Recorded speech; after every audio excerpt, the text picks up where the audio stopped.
Vishnupad Paramahansa Parvajakacharya, Ostater Satya Sri Srimad, His Divine Grace Srila Bhaktisiddhanta Saraswati Prabhupada Ki, Vedanta Gaudiya Vaishnavindi Ki, Radha Madhava Ki, Lord Nrsimhadev Ki, Panchatattva Ki, opening of the Temple of Vedic Planetarium Ki, all glories to the assembled devotees, all glories to the assembled devotees, all glories to Sri Guru and Sri Gauranga.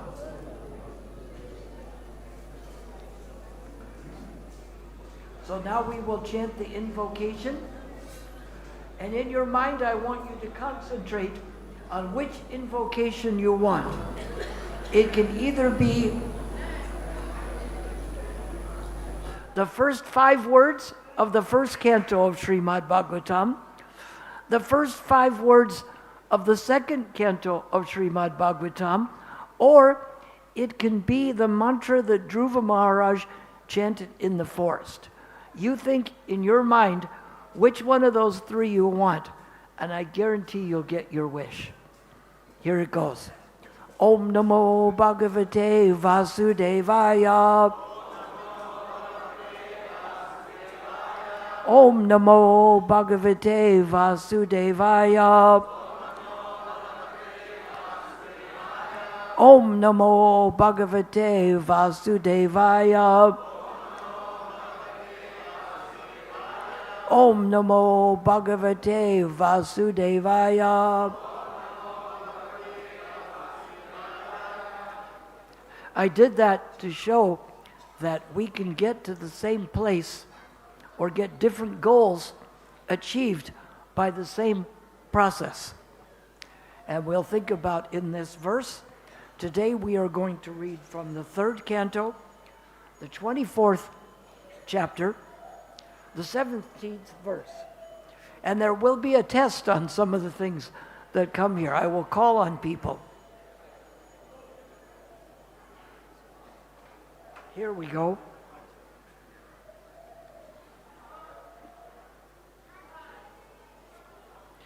jñāna-vijñāna-yogena karmaṇām uddharan jaṭāḥ hiraṇya-keśaḥ padma-akṣaḥ padma-mudrā-padāmbujaḥ jñāna-vijñāna-yogena jñāna-vijñāna-yogena karmaṇām uddharan jaṭāḥ hiraṇya-keśaḥ padma-akṣaḥ padma-mudrā-padāmbujaḥ jñāna-vijñāna-yogena karmaṇām uddharan jaṭāḥ hiraṇya-keśaḥ padma-akṣaḥ padma-mudrā-padāmbujaḥ jñāna-vijñāna-yogena karmaṇām uddharan jaṭāḥ hiraṇya-keśaḥ padma-akṣaḥ padma-mudrā-padāmbujaḥ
Ladies?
Jnana of scriptural knowledge, vijnana, and application, yogena, by means of mystic yoga, karmaṇām, of material actions, uddharan, uprooting, jaṭāḥ, the roots, hiraṇya-keśaḥ, golden hair, padma-akṣaḥ, lotus-eyed, padma-mudrā, marked with signs of the lotus, pada-ambujaḥ, having lotus feet. Translation: by mystic yoga and the practical application of knowledge from the scriptures, Kapila Muni, who is characterized by his golden hair, his eyes just like lotus petals, and his lotus feet which bear the marks of lotus flowers, will uproot the deep-rooted desire for work in this material world. Let's repeat that together, because I'm going to test you on some of the things in this verse, so be prepared. By mystic yoga and the practical application of knowledge from the scriptures, Kapila Muni, who is characterized by his golden hair, his eyes just like lotus petals, and his lotus feet, which bear the marks of lotus flowers, will uproot the deep-rooted desire for work in this material world. Purport by His Divine Grace, A.C. Bhaktivedanta Swami Srila Prabhupada. In this verse, the activities and bodily features of Kapila Muni are very nicely described. The activities of Kapila Muni are forecast herein. He will present the philosophy of Sankhya in such a way that by studying his philosophy, people will be able to uproot the deep-rooted desire for karma, fruitive activities. Everyone in this material world engages in achieving the fruits of his labor. A man tries to be happy by achieving the fruits of his own labor, but actually he becomes more entangled. One cannot get out of this entanglement. Unless he has perfect knowledge or devotional service. That's good news. If just one cannot get out of this entanglement, we're in trouble. There are those who are trying to get out of the entanglement by speculation are doing their best. But in the Vedic scriptures, we find that if one has taken to the devotional service of the Lord in Krishna consciousness, he can very easily uproot the deep-rooted desire for fruitive activities. Sankhya philosophy will be broadcast by Kapila Muni for that purpose. His bodily features are described herein. Jnana does not refer to ordinary research work. Jnana entails receiving knowledge from the scriptures through the spiritual master by disciplic succession. In the modern age, there is a tendency to do research by mental speculation and concoction. But the man who speculates forgets that he is subject to the 4 defects of nature. 1, he is sure to commit mistakes. 2, his senses are imperfect. 3, he is sure to fall into illusion. And 4, he is cheating. Unless one has perfect knowledge from disciplic succession, he simply puts forward some theories of his own creation. Therefore, he is cheating people. Jnana means knowledge received through disciplic succession from the scriptures. And vijnana means practical application of such knowledge. Kapila Muni's Sankhya system of philosophy is based on jnana and vijnana.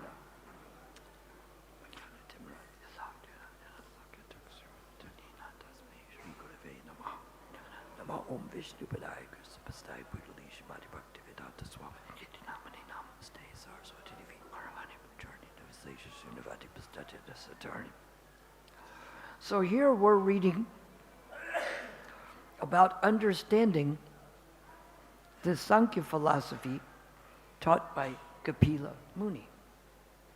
You know what's something that's interesting is Lord Chaitanya says that he's a capitalist.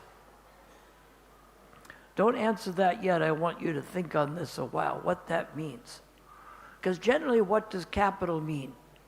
Capital means the ability. You have money or property or shares of stocks that you can use to increase your wealth. So how is it that Lord Chaitanya is a capitalist? Don't answer it yet. I want you to think about that, and we'll discuss a few things, and we'll get back to that point. So,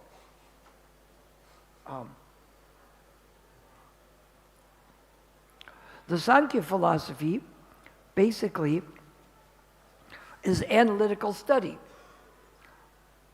What Kapila Dev will give is basically, as Prabhupada says in one purport, the Sankhya is what is matter, what is spirit, and who is the controller of both. Now, in material Sankhya, they analyze things. Like say in business ventures, they say things such as real estate should be given its highest and best use. Each piece may have a different use. If it's a growing vegetables is good, but not in the most expensive piece of property. So in the material Sankhya, say in financial investments, they look at what is the cost of value ratio. If something is worth 5 crores and you can get it for 2, that's good. If it costs 10, it's not good. The cost to benefit, what I'm putting out, what I'm getting back. And the risk to the rewards. Now, how about in spiritual endeavors? Don't we do the same thing? Isn't this what the philosophy of Sankhya is to show us? What is the cost we're giving, and what are we getting back? Cost of devotional service may be more, but the result is much greater than that. So we have to understand what that cost to value ratio is, what the risk to the rewards are. The materialistic activities that come with karmic results, there isn't a list on them with the risk. Or maybe some of them, like the cigarette package says that this can cause cancer. So you see that the risk to the reward is not very good. You smoke in some smoke and you can risk a bad disease. Already the air quality is so bad that if you do a little Sankhya, you wouldn't want to smoke a cigarette. You'd want to purify the air instead.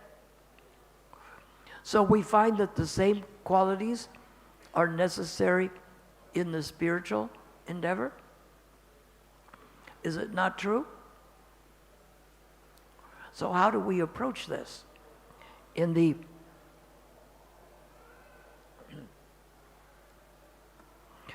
second chapter of Bhagavad Gita's 16th verse, Krishna states that those who are seers of the truth have concluded that of the non-existent there is no endurance, and of the eternal there is no cessation. These seers have studied this, have learned this by studying the nature of both. So which is important for us? Who can answer this question? To learn about the eternal nature by Sankhya, and which is also more important, is do we learn it from a tattva-darshan, a self-realized soul, or someone who comes in the chain of disciplic succession? Which one is it? Which one? What was the answer? No one knows? Both. You got it right. It is both. If someone's in disciplic succession but they don't know anything, that may not be helpful. And someone can declare themselves a tattva-darshan. They can look the part. It's like Bhaktisiddhanta Saraswati Prabhupada gave the lecture about mortology and ontology. And mortology is the form, and ontology is the real content. And we want to know what the real content is. So for someone to get the content, they have to be in disciplic succession, and they have to be a realized soul. We can see how this is, that if I put on a cricket uniform, I even put number 10 on it. That makes me the best cricket player, right? And I stand out in the field with the cricket bat. But what is the problem? The form looks good, but I have no idea about cricket. I know they have a ball, but I don't even know what the ball looks like. But the form looks good. I learned this in Miami when, speaking of investments, my children and I went to Miami to buy properties, foreclosures at like 1/4 the cost, compared to the value. So I got all dressed up to go to the Sunday feast in a dhoti and walked out of the motel room. 3 men came dressed in dhotis and kurtas. And I said, Hare Krishna. They said, what? I said, how can you be saying what? I said, you coming to the temple? They said, the what? Oh, I'm going, how? What do you mean, the what? So I'm walking this way. They say, where are you going?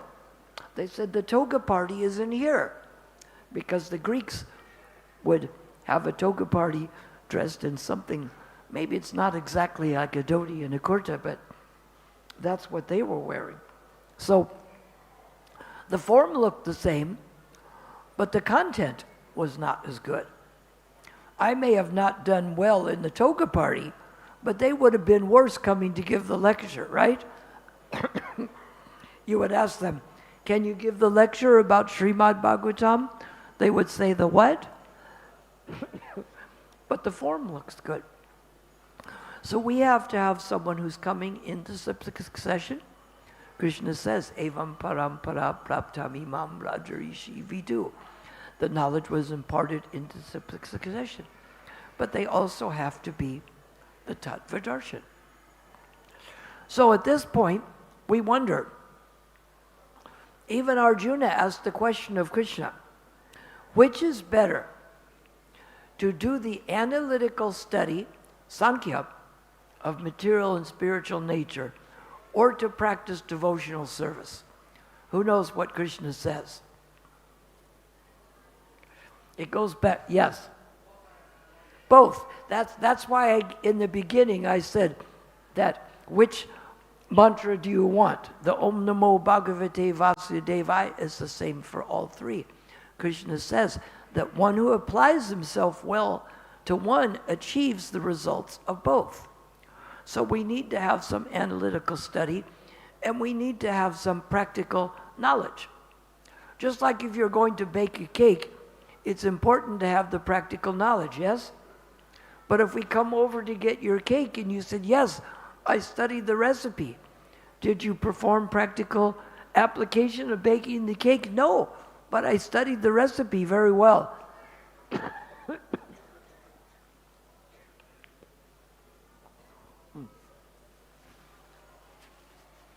That wouldn't come out well. We need to make a study of what we're doing. And at the same time, we need to make a practical application. So this is going to be the Sankhya that Kapila Dev describes, how we analyze. Because if we practice devotional service, Krishna says that by experiencing a higher taste, even though the lower taste remains, they become fixed in consciousness. And Prabhupada explains in the purport, in the verse about the analytical study and the practice of bhakti, he says the analytical study is like trying to find out where the root of the tree is. When you find it, you water it. Bhakti is watering the root of the tree, and by watering it, you discover where it is. So both lead to there. But for us, it's good to have a combination of both to understand. It talks in the 3rd chapter about Bhagavad Gita, what our greatest enemy is.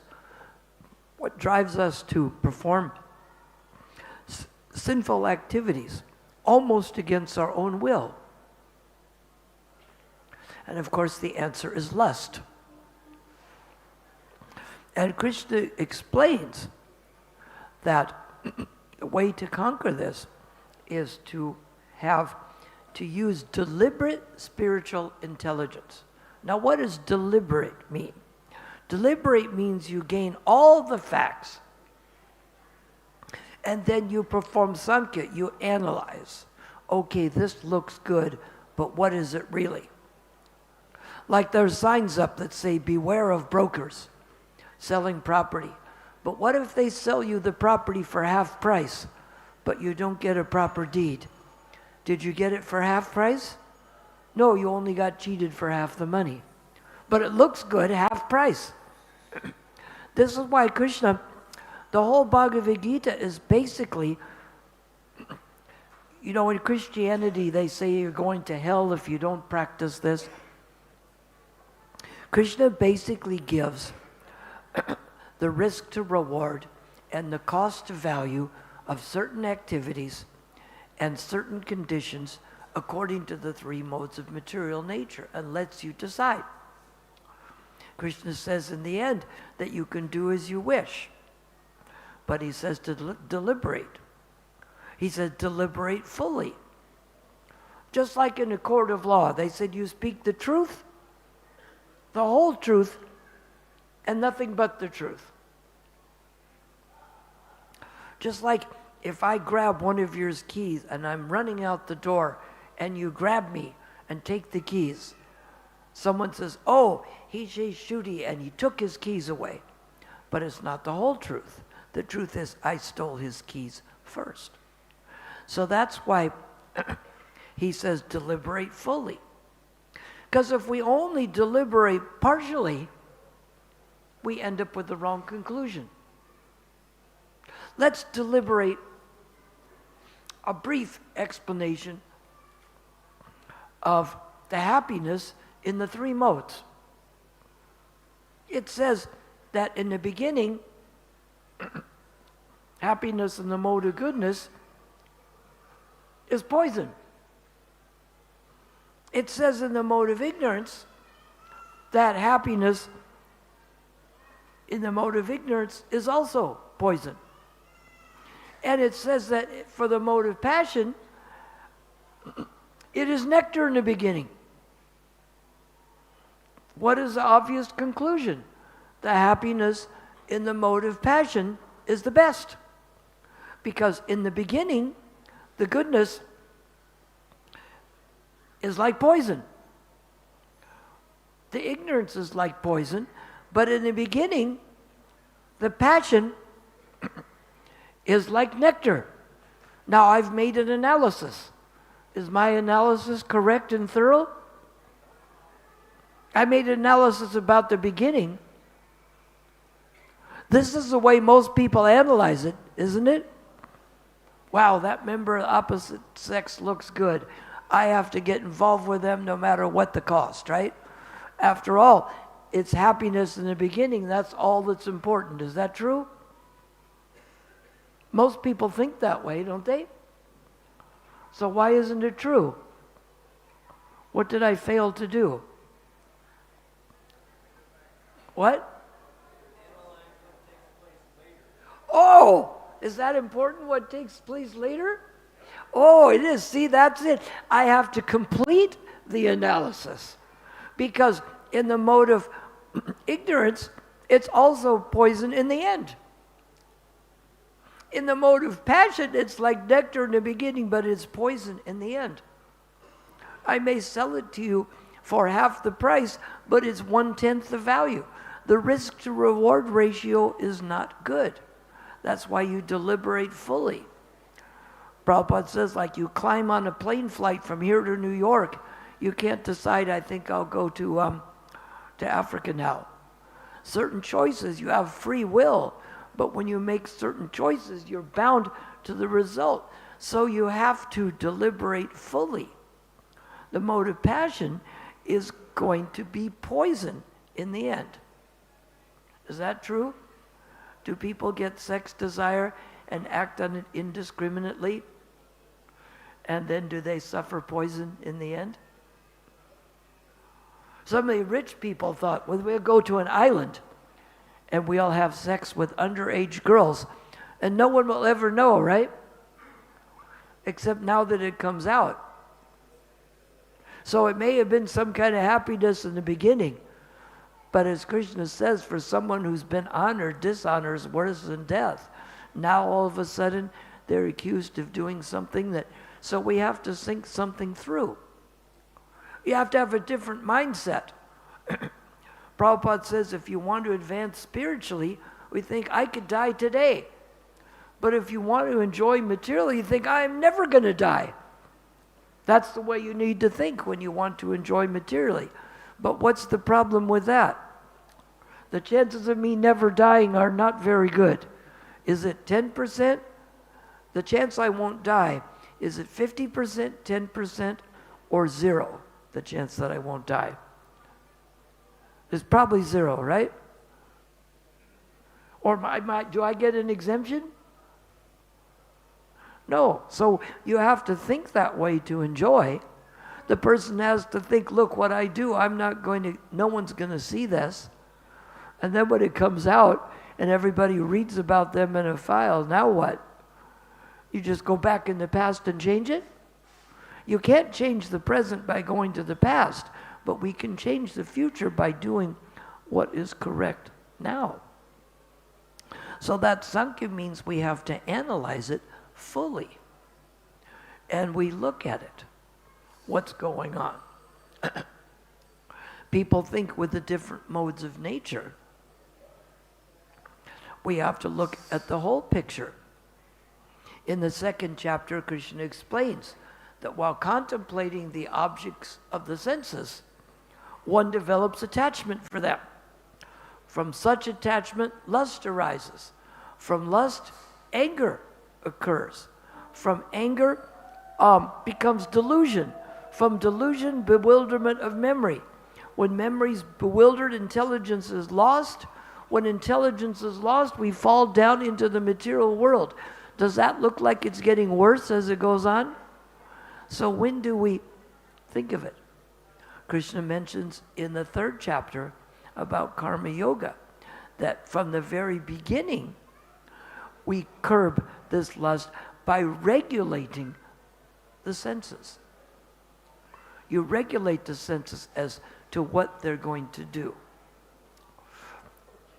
We get it mixed up. The people who are thinking the only important thing is I get pleasure now, they get the order of things mixed up. Because Krishna says that above matter is the senses. And above the senses is the mind. Above the mind is the intelligence. Above that is the soul. So the soul should use the intelligence to regulate the mind what to do and what not to do. As Krishna says in the 6th chapter of Bhagavad Gita, from whenever and wherever the mind wanders, one should pull it back under the control of the self. People get this mixed up. They let the senses become attracted to matter, forgetting what the cost might be.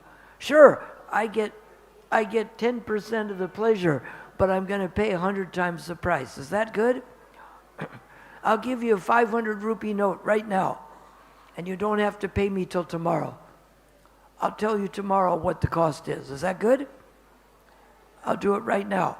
Tomorrow you come, I say it's 1 lakh of rupees.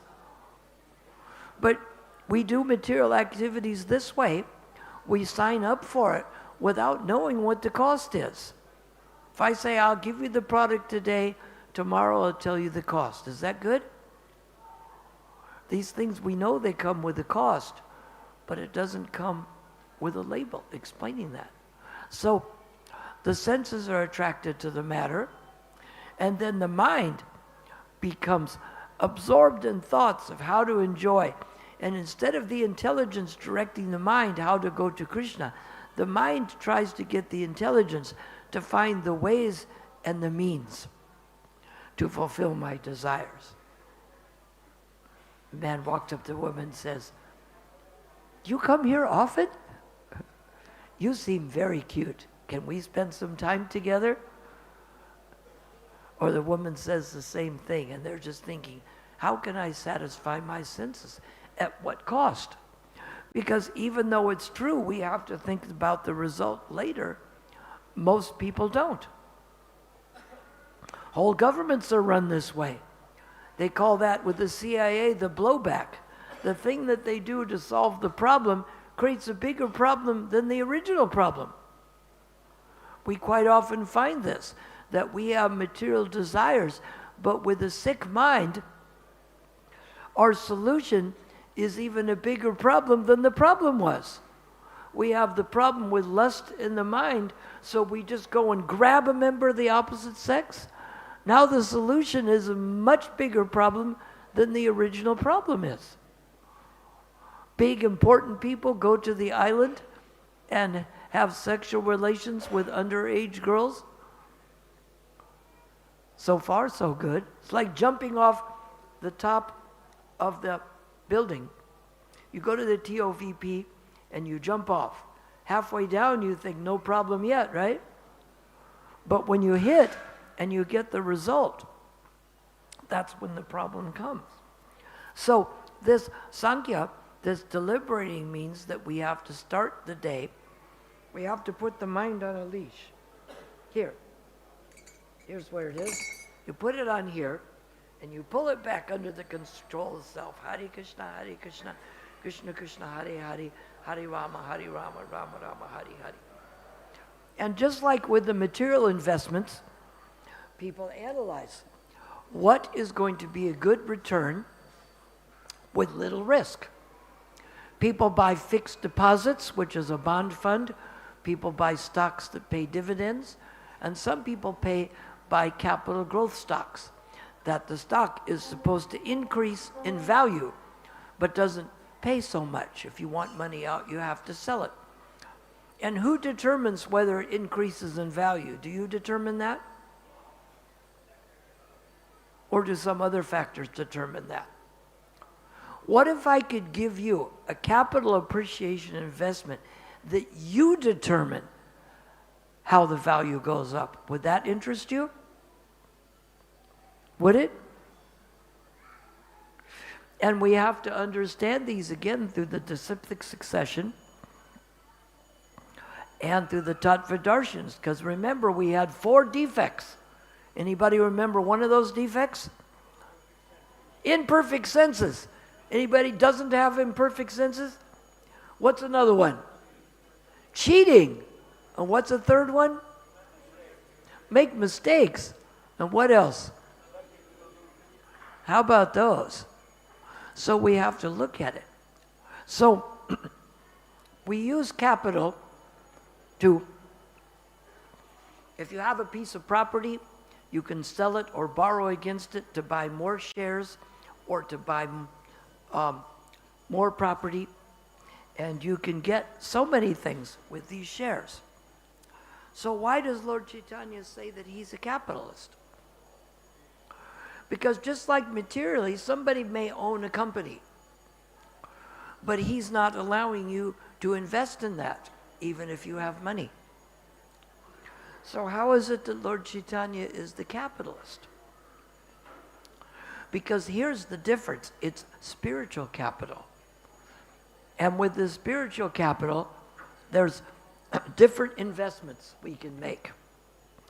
The Shravanam is the hearing, Kirtanam is the chanting, Smaranam is remembering, Padasevanam is worshiping the lotus feet, Archanam is worshiping the deity, Vandanam is making prayers, Sakyam is making friendship with the Lord, and Atmanivedanam is surrendering everything.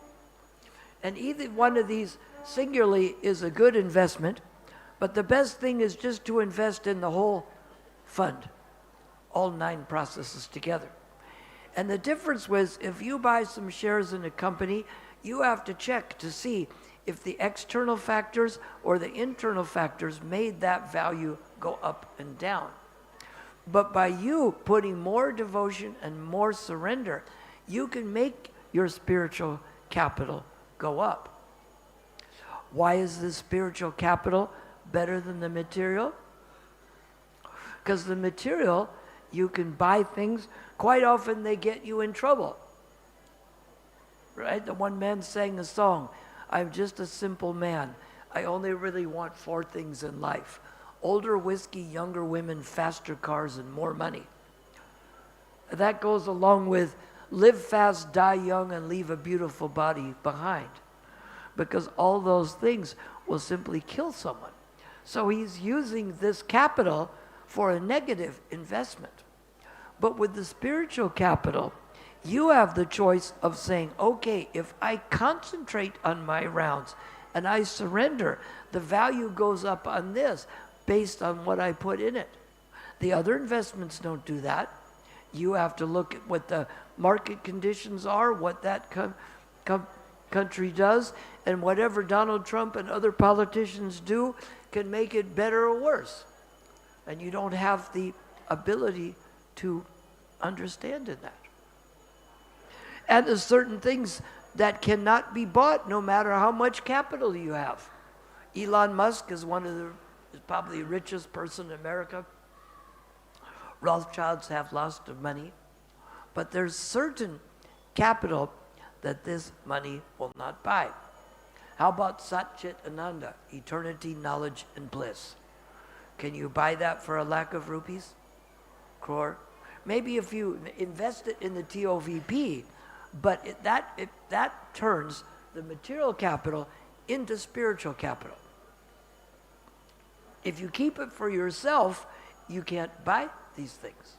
Krishna says in 10th chapter, 10th verse, to those who are constantly devoted and worship me with love, I give the understanding by which they come to me. So this is the capital we need to understand. We analyze that these material activities, we put a lot of time, a lot of mental effort, and a lot of money into things that are going to have a negative effect. If I tell you, if you invest 1 crore of rupees with me, it's going to cost you a lakh of rupees extra every week, and you get no return. Are you ready to invest? No, but materially, quite often it's that way.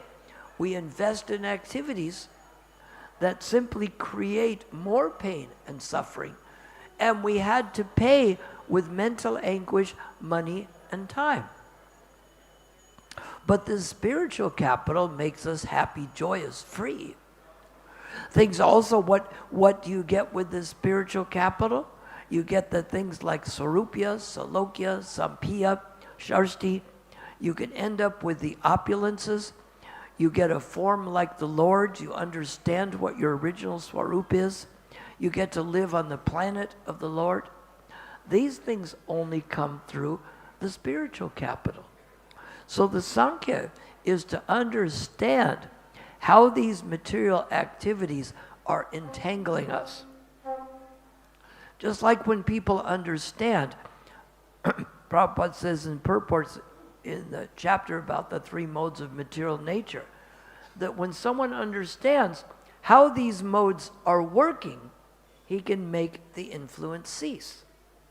When you've done the Sankhya and understood that while contemplating objects of the senses, you develop attachment, and from the attachment comes lust and then anger, this tells us to quit early, right? From the very beginning, regulate the senses. That's what this tells us to do.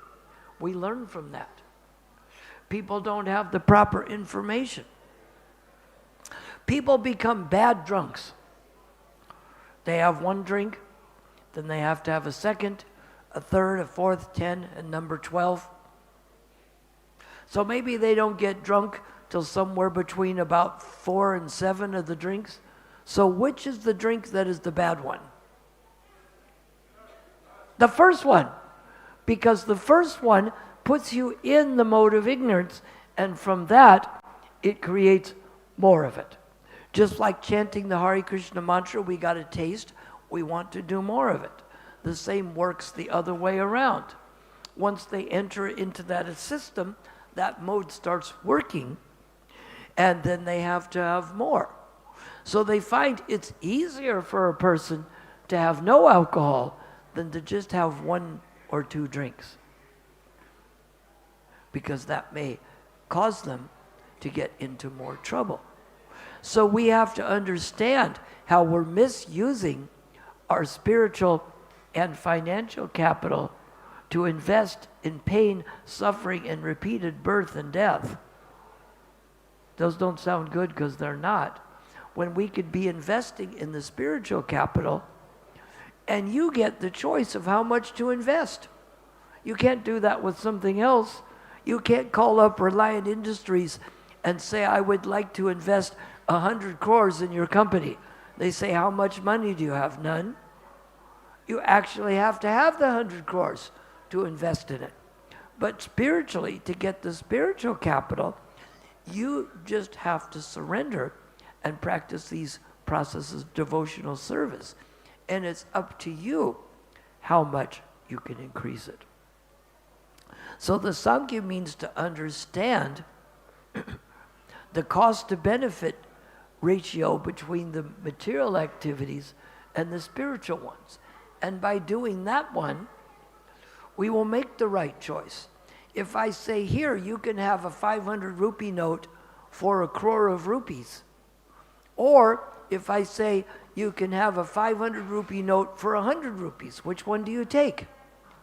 You take the one that costs less and gives more.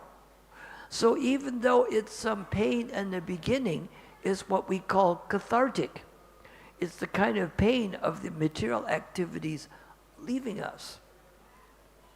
And the other thing is, when we're not sure, we ask someone who's more sure. We ask people to guide us. We read in the scriptures, and we study the basic things in Bhagavad Gita. And from this, we can do the two processes together. Because as it said, we're entangled, and we can't get out of this entanglement. That's like the fish says, I'll just bite the small fish on the bait and I'll be fine, but then it gets hooked and now it's in trouble. So by studying Sankhya, because we think, well, I'll just go in the fire for a minute, but then we catch fire, right? Someone comes around with an RT lamp and say, well, I'll just touch it to my dhoti for a second. 1 second can't hurt, right? Then when it catches on fire, the fire takes place on its own. So we have to use this deliberate spiritual intelligence. That's what the Sankhya is. We have to be aware. We don't just blunder into things. We're aware of, just like the real estate, what is the highest and best use for the real estate? What is the highest and best use of my time? At 4:30, it's to be here in front of the deities. Afterwards, it's to be chanting rounds. When the evening has come around, the best use is to take rest so that I can wake up fresh. But we need to be deliberate and understand we don't just blunder into activities. Some of the things are planned for us, but we have to plan to go with those plans, because we don't just sort of float into the Mangal Artik. We have to plan, starting from the day before. I write down the things I have to do for the next day. Someone says, you write them down so you can remember? I said, no. I write them so I can forget, because I don't want to be thinking about them when it's time to chant my rounds. When it's time to do those, I open the book and look at them, because the way to increase the investment is to concentrate on what we're doing at that time. I tell people I drive a car, I chant rounds, and I use a computer, but not at the same time. We have to be aware of what is the best use of our time. And what color hair does Kapila Dev have? Golden, a blonde, right? So he must not be Indian then, right? Any Indian blondes here? I don't see any. Any questions or comments? Yes.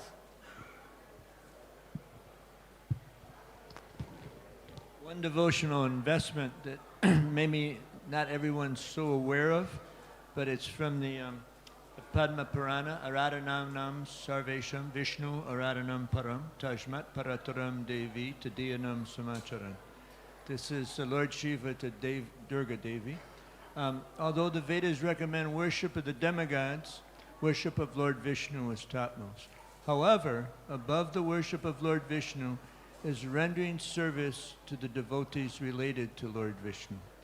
So devotional, devotee care, devotee service, it's so important for our spiritual development. Tigache? I do it. It's an extra point. Like one time I was looking through Bhagavad Gita for a shortcut, and I found it, of course, in the end, where it says, one who teaches this science to my devotees is the most dear, and never will there be one more dear. I remember Radhanath Swami was giving a lecture, and he says, how do we treat people? he says the best premise would be, how can I be helpful? So instead of trying to prove to people how great we think we are, we think, how can we be helpful? What can I do to help you? How can I serve you? What is it I can do to help? And by doing that, it's like Bhaktisiddhanta said to Prabhupada, it'll be good for them and it'll be good for you. The best help you can give yourself is to help others and not be so obsessed on our own. Such a wonderful point, because it makes all the rest of it very real, doesn't it? I don't push everyone out of the way. What are you doing here? This is my temple. We have to think how we can help others. And when we do that, we create a community of devotees who want to be there. And you make a lot of people who want to be your friends. You're a winner all the way around. So how we can help the devotees is the important thing. We start by not trying to offend them, correct? Not try to what? Offend them. The Rotary Club heard the austerity of speech, that speech should be truthful, pleasing, beneficial, not agitating to others, and based on knowledge, and they made that their motto. Now, if they use that as a motto, I think we should use it also. I think of that, how we can be pleasing and beneficial. And that's part of the deliberating. What's the best use of my time with people? How I can care for them and be helpful, especially if we've been around a while. Even if you've been around a short while. If you've been here a week, you can point to people where the Maha Mantra is, where the deities are, tell them when the class is there. You can always do something. And by helping the devotees, we become the most dear to Krishna, and we make lots of friends, and we become happy ourselves. So that investment makes the rest of them real. Because if I think I'm going to do the processes, but I'm going to be rude to people, I'm going to worship God and hate people, it's not going to work out well. Any other questions or comments? Follow-up comment. In the last 3.5 years, I distributed over 6,000 japa affirmations to devotees. Wow. And every time I give one out, I feel so blissful. Krishna is pleased by it. So if you want to have your japa completely transformed, come to the Samadhi tomorrow morning. I'll have a whole bunch of them there waiting for you. Tomorrow I'll be out with the TOVP helping them raise funds for the building next door. But I'd love to get them at some time. You know, we have to understand this Shastra. Somebody said that, japa is not important, only kirtan is. I said, really? Maybe you didn't study some of the things, because Krishna says, of sacrifices I'm chanting of the holy names japa. That's pretty clear, it's not ambiguous.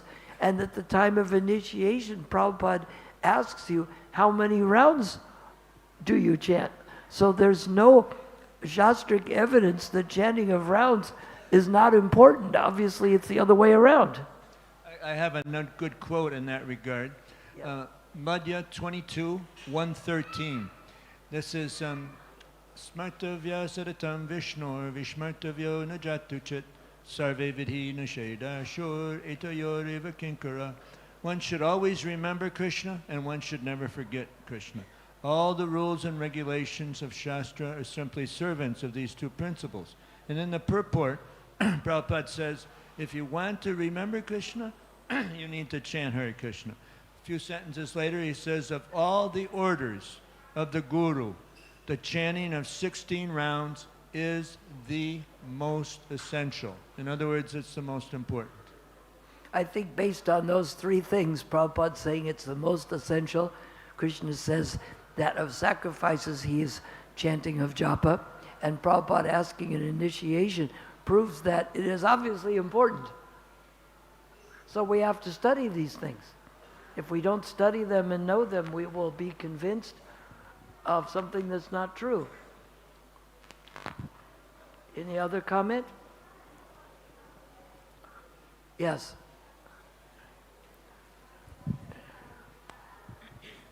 Hare Krishna, thank you, Prabhu, so much. I'm very convinced to invest. I'm very convinced to invest in the spiritual fund that you've talked about. Yes. But I was appreciating what you were saying when Lord Chaitanya is a capitalist, because he does mention in Adi Lila that he has so many fruits of love of God that he needs more people to invest in it to spread around the world. And the best thing about this is it's a multi-use investment of whatever we do, whether it's time, energy, words, etc. There's an eternal return for that. And it's with no circumstances or conditions. And so he writes that there's so much of it that he needs help to distribute it to everyone else. And I was wondering what thoughts you had to comment on that. Another thing, whether it's investing in spiritual understanding or health or financially, you find someone who represents you and you stick with those. Once you have a financial advisor and you have Prabhupada, to go get random advice, either financially or spiritually, from all kinds of random people is going to cause you to lose money and spiritual capital also. Once you find someone that represents you and you represent them, you stick with them. It doesn't work out well to be all over the board. You see people, oh, someone told me they have a good investment. Oh, someone told me this is a good spiritual practice. But you can't learn random things from random people. Before you embark on any of these endeavors, you find someone who's an authority, whether it's financial, spiritual, health. You don't just listen to random people or random things on the internet. You find out from your authority, and once you find that, you stick with that. And then you won't be a loser in all categories. Hare Krishna.